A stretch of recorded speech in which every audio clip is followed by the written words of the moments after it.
on this page, we're going to talk about spreadsheets and dot plots. So these are just visual ways to look at a bunch of data or information all at once and get a, you can come to some kind of conclusion on your own quickly by looking at just a picture. I think we talked about it before. If you were polling a bunch of people, let's say, okay, what's your age or something, and all these people told you their age, what's the best way to display all that information to someone reading, right? If I had just a list of a bunch of ages, if I polled 100 people and they all gave me their age, and I just listed all these 100 ages, it'd be kind of hard for someone to look at it and think about, oh, okay, what's the average age here? How many young people are there? How many older people are there? It's hard to draw conclusions just from a list of numbers, right? But that's kind of where visual things like graphs, dot plots, spreadsheets, things like that come in. You can look at something and just right away see, oh, the majority of people are in this age group or that age group, but there's some in this. It's just a really nice way to lay out information visually so that it's really easy for the reader to see. So that's the idea here. When we analyze the data, we're not focused on information about an individual. We want to describe a group of individuals. And make it easy to read for people, whoever's reading it. Our goal is to describe patterns in the data and create a useful summary about a group. A table or spreadsheet is not a useful way to view data because patterns are hard to see in a table. Especially if the ages, for example, are not even in order. They're just random. It's kind of hard to draw any conclusions. So our first step in data analysis is to create some kind of graph of the distribution of the variable. A graph summarizes the distribution of a variable. We can see the possible values in the variable. So like we can see the lowest to the highest, because they're usually in order from lowest to highest or highest to lowest. The number of individuals with each variable value of interval of values. So in this third unit, we're going to focus on summarizing distribution of values, especially numerical values, right? Of a quantitative variable. Quantitative meaning that there are numbers involved. We'll discuss the distribution of categorical variables in class and later again in this course. We'll come back to it, but this is kind of our introduction to dot plots and spreadsheets. So in this example, we're going to be selecting an appropriate display to summarize the data.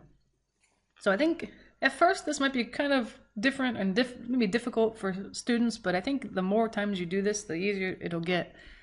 So let's look below and we'll see which graph summarizes the distribution of protein in children's breakfast cereals. They're going to show two graphs of the variable protein for a group of breakfast cereals targeted at children. In both graphs, the individuals and the variable are the same. The individuals are the children's cereals. The variable is the number of grams of protein in the servings of cereal. So let's look below and kind of compare these graphs here. Let's see. So this one is kind of, you just kind of have to look at I guess in the math terms, the x-axis, the y-axis type of thing. Let's see, the vertical axis here, where is it? Here represents the number of grams of protein, it looks like. So the higher the bar you see, the more grams of protein it has. The lower, the less grams, the fewer grams of protein it has. And then the horizontal axis here, like the x-axis sort of, is just listing the type of cereal. So this looks pretty good. This graph, I can tell which one has the most protein, which one has the least protein. The tallest bar is the fourth one over there. Let's see. Here, it looks like that one is the Cheerios one. And then kind of the second highest one here looks like Life cereal. Interesting. There's a lot of them that are very low, right? I think children's cereal, I don't know if they're known for protein. Most children don't care about protein so much, I guess.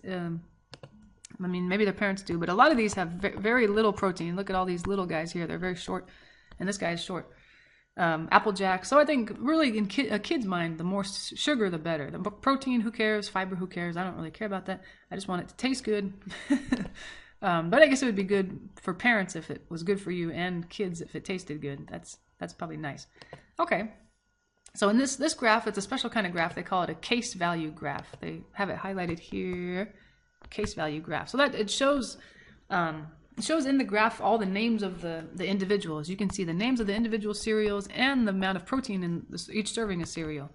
That's good if you want to identify right away the name of each cereal, I guess. So for example, Apple Jacks has 2 grams of protein per serving, But it's not a good way to summarize the distribution of protein values because we cannot easily determine the number of cereals with each protein amount. So yeah, if you're interested, I only want to see the cereals that have at least 4 grams of protein. You just kind of have to scan left and right and look for those that are higher than the vertical value of 4. You know, that's probably not, if that's what you're interested in, maybe that's not the best graph. Let's see. So here's a second graph of the same data. This graph is called a dot plot. You know, I think that the name dot plot, it's kind of easy to remember because it's just made up of a bunch of dots, and each dot represents one individual. A dot plot gives a better summary of the distribution of protein. So let's look at that guy. Let's zoom in maybe here. That's kind of a nice one. I guess, yeah, this is if you're just more interested in general, how many cereals have 1 gram of protein, how many cereals have this much. If you're just more, interested in the number of individuals in each category, you don't really care which ones are in the category. Like, I don't care what names of the cereals are there. I'm just curious how many have a lot of protein, how many have a little. I don't care which ones have a lot, the name of it, you know, that kind of thing, I guess. But let's see.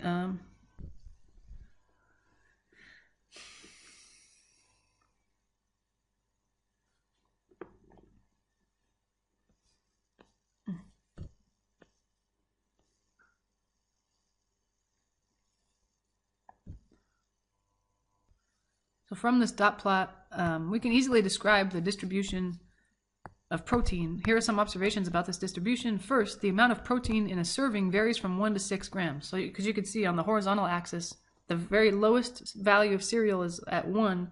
There are none that are at 0. None of those cereals have 0 protein. The very lowest is 1. The highest is 6. Most of the cereals have 1 or 2 grams of protein. It was kind of rare. I think Cheerios was kind of and they call it an outlier. We'll talk more about that term later, but it's kind of way out there. There's a high value that's not very typical of all the other values. Larger amounts of protein are less typical, yeah.